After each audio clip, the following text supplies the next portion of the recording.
इस भाई ने तो आगे से पीछे ऊपर से नीचे सारा पोल पट्टी सारा घोटाला का राज ही खोल डाला। इतने डिटेल में इन्होंने बताया। मोदी जी, आपसे और हमारे रक्षा मंत्री राजनाथ सिंह जी से मेरे दो सवाल हैं सम्मान पूर्वक। जब देश खतरे में आता है तो जनता को कुर्बानी देनी चाहिए। हम डीजल छोड़ दें, सोना ना खरीदें, शादियों में हम विदेश के टूर में ना जाएं, स्वीकार कर लिया मोदी जी। मोदी जी, आप एक बात जानते हैं, 1965 में जब पाकिस्तान के साथ हमारा युद्ध हो रहा था तो हैदराबाद के आखिरी निजाम थे मीर उस्मान अली खान। उस समय हमारे प्रधानमंत्री थे लाल बहादुर शास्त्री जी, स्वर्गीय लाल बहादुर शास्त्री जी। बहुत ही साधारण व्यक्ति थे, जन से बहुत प्यार करते थे। उन्होंने बातचीत की थी एयरपोर्ट में मीर उस्मान अली खान जी के साथ, और कहा जाता है कि उन्होंने 5 टन सोना दिया। आज की डेट में 8100 करोड़ उसकी कीमत है मोदी जी, बराबर। अब एक और विचित्र बात मैं आपको बताना चाहूंगा। उन्हीं दौरान जो हमारे तिरुमला तिरुपति देवस्थानम है, देवस्थानम में 1.25 lakh gram gold, 1.25 lakh gram gold Modi ji उन्होंने नेशनल डिफेंस फंड को दिया। नेशनल डिफेंस फंड, ठीक है मोदी जी, ये हमारे मंदिरों ने दिया। और दक्षिण भारत के जो कलाकार हैं उन्होंने 8 लाख रुपए कैश दिए। क्या गजब का पेमेंट कलेक्शन है मोदी जी, देखिए। क्योंकि लाल बहादुर शास्त्री साहब जो थे वो जन प्रतिनिधित्व करते थे, वो विदेश टूर नहीं करते थे, वो अपने देश के लिए प्रतिबद्ध थे। अब Modi ji, national defence fund में बहुत सारे पैसा लोगों ने डोनेट किया, बराबर। हमारे देवस्थानम ने, हमारे तमिलनाडु के एक्टर्स ने, हमारे आम जनता ने, और मीर उस्मान जी ये तो मुसलमान थे, ऐसा सुना है, ऐसा कहा जाता है, बहुत सारी कहानियां हैं, बराबर। मोदी जी, आपका पीएम केयर फंड सर, उसकी तो आरटीआई नहीं लगती। आप पीएम केयर फंड के बारे में डिटेल नहीं मांग सकते। भाई मोदी जी, आपने राष्ट्र के लिए ही तो पीएम केयर फंड बनाया था ना, जबकि एक पीएम केयर फंड तो ऑलरेडी बना हुआ था।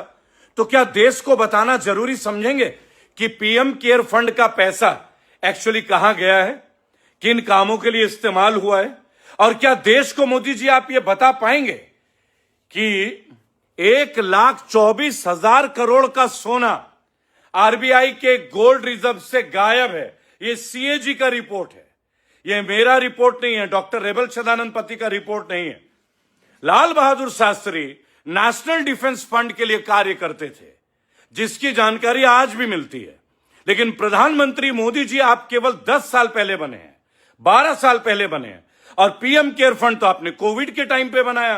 तो 5 साल में पीएम केयर फंड की डिटेल क्यों नहीं मिल रही है? और सबसे बड़ी बात, हर बात पे आप देश की जनता को बोलते हो सब्सिडी छोड़ दो, ऑयल छोड़ दो, डीजल छोड़ दो, देश विदेश की यात्रा मत करो, आप लोग डोनेट करो, देश खतरे में होता है या देश में अगर वॉर की स्थिति होती है लोग दान देते हैं। अंबानी जी वर्ल्ड के टॉप 3 में है मोदी जी, अंबानी जी से डोनेट की अपील क्यों नहीं करते मोदी जी? गरीब हैं वो, क्या वो गरीब है मोदी जी?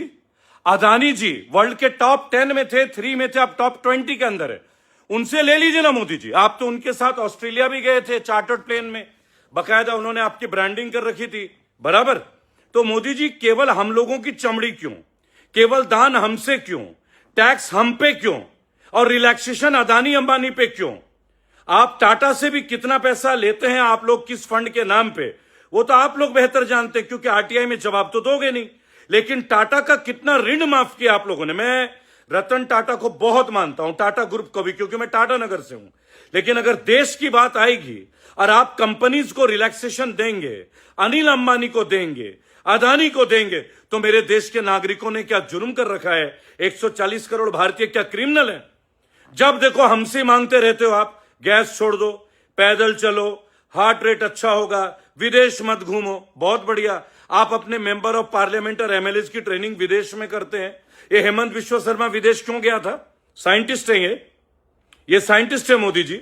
अभी हमारे जो नीट का हुआ है ना अभी पर्दाफाश, उसमें भी बीजेपी का आदमी पकड़ा गया है 30 लाख रुपए में बेचते हुए और खरीदते हुए, देखा है ना वीडियो।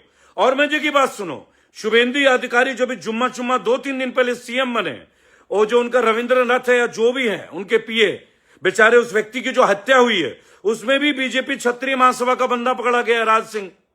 और आप नाम देते हैं दूसरों को। किस चीज में हम अच्छे हैं भाई? दान हमसे चाहिए, हंटर हम पे चलाते हो, बढ़िया। और आपके व्यापारी मित्र वो ऐश करेंगे। करोड़ों अरबपति लोगों से आपसे दान नहीं मांगा जा रहा है, आपको दान मांगने के लिए भारत के मजदूरी दिखते हैं। यहां यूपी में मजदूरों को लठ बजाया गया कुछ दिन पहले गौतम बुद्ध नगर में। ज्ञानेश कुमार जी की बेटी थी यहां की डीएम है अभी भी, मेधा रूपम जी। बताइए, कुछ तो लिहाज रखना होगा। हमसे ही मांगो दान, हमसे ही मांगो चैरिटी, हमें ही बोलो कुर्बानी देने के लिए। ये अंबानी जी लोग, ये जो हजारों अरबों करोड़ों रुपए लेके बैठे हैं, जिनको आप इतना डिस्काउंट और टैक्स रिलैक्सेशन देते हैं, ये सपूत हैं क्या इस देश के? ये सेवक है हमारे देश के। सीएजी का रिपोर्ट बता रहा है कि आर्मी वालों को बेसिक फैसिलिटी नहीं मिल रही है। ये मैं नहीं बोल रहा हूं, सीएजी का रिपोर्ट है कि सरकारी लोगों की तनख्वाह टाइम से नहीं मिल रही है। मेरा रिपोर्ट नहीं है, सीएजी का रिपोर्ट है। बिहार में जहां आपकी सरकार है, पता तो चल ही रहा होगा। और सीएजी की रिपोर्ट भी, और एक और बता दूं आपको, प्रैक्टिकल रिपोर्ट, 10 साल में सबसे ज्यादा पुल किसी प्रधानमंत्री के राजपाट में अगर गिरा है तो वो श्री नरेंद्र मोदी जी हैं। गूगल करके देख लेना, गूगल करके देख लेना। बराबर?